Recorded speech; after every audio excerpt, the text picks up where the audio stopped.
Here's what the Explosion Network is looking forward to this month.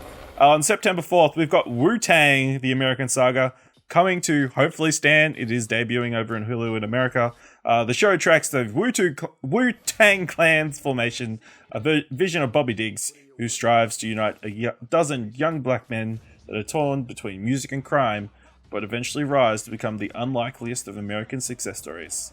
I'm not a huge rap man, but I like rap documentaries and different musical things. I enjoy musical series. I find them interesting. So yeah, I'm a Wu-Tang fan, and I would very much like to watch this. And I think it looks super interesting. The only thing that worries me is how involved the certain members are. So then you're like if they're not going to show anything like too negative, but then maybe at the same time, if it's a super more focused on the positive side of the mall, it could still be interesting to watch. And the Wu-Tang is certainly a different style of group and formation than you've seen from anything like Straight Outta Compton or anything like that. It will be completely different if you've seen that sort of thing. So I'm super keen to check this one out. A king rules because he commands power. This is our home. For God's sake.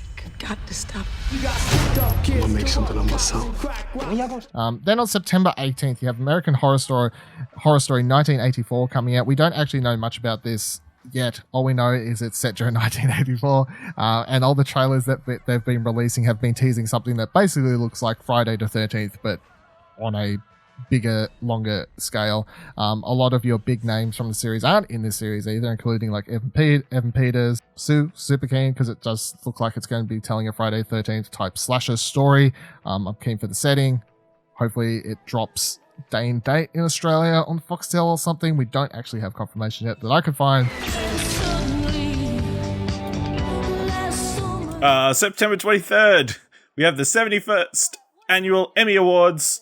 We're going to find out if Game of Thrones is going to sweep everything with its highest number of award nominations ever. What's going to win Best Comedy? It's going to be Chernobyl versus When They See Us. Which one will come out on top? I don't know. There's not going to be a host. Is there going to be surprises? Is there going to be cool throwbacks to different anniversary shows? Who knows? It's going to be 3 hours of people getting awards. I will watch it. As per every year. It's exciting. I like awards things. We'll find out wins. I'm sure I'll get angry about something. Same way.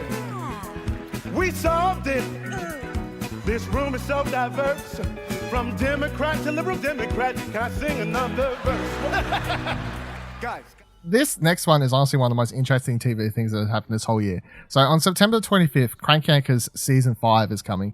They have been doing zero promotion that I've seen for this at all, unless they're solely doing it on the Comedy Channel, at which point I don't watch the Comedy Channel.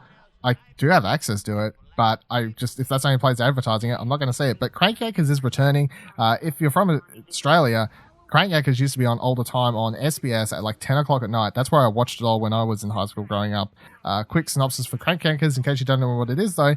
It is prank calls recorded by a bunch of people, and then they basically record puppets doing the calls over them. So it's prank calls, but then they create puppets to tell the story. Yeah, I'm not going to watch this. I remember seeing it back in the day, but just crank calls in general just makes me uncomfortable. September 26th, The Good Place final season is kicking off on Netflix. If you don't know what The Good Place is, just go see The Good Place. There's nothing more needs to be said. I'm really hopeful for this final season. It's incredible that they've kept up this level of quality through the last 3 seasons. Hopefully they end up on a high. And who knows what's going to happen this season? We have a basic idea of how it's going to start, but where's it going to go from there? Who knows? Dan Sher, probably. Well, yeah, probably. Yeah, I'm super keen for this. It took me a couple seasons to get on board, but now that I am on board, I'm very keen to see how this final season will be playing out, of course. And hopefully it's not terrible, because it would be really sad if it ends on the terrible last season. But I would say it's not going to be terrible.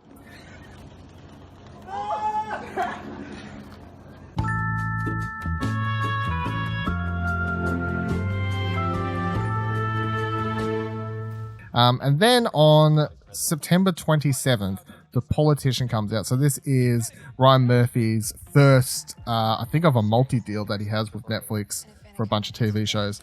And it's rather interesting concept where it's going to follow a bunch of people, including Gwyneth Paltrow, Ben Platt, Zoe Deutsch, all these people.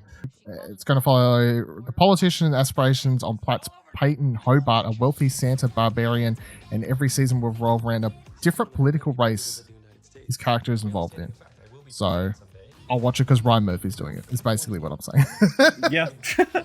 I like Ben Platt. Of course, people remember him from Pitch Perfect. He's the magic kid dude.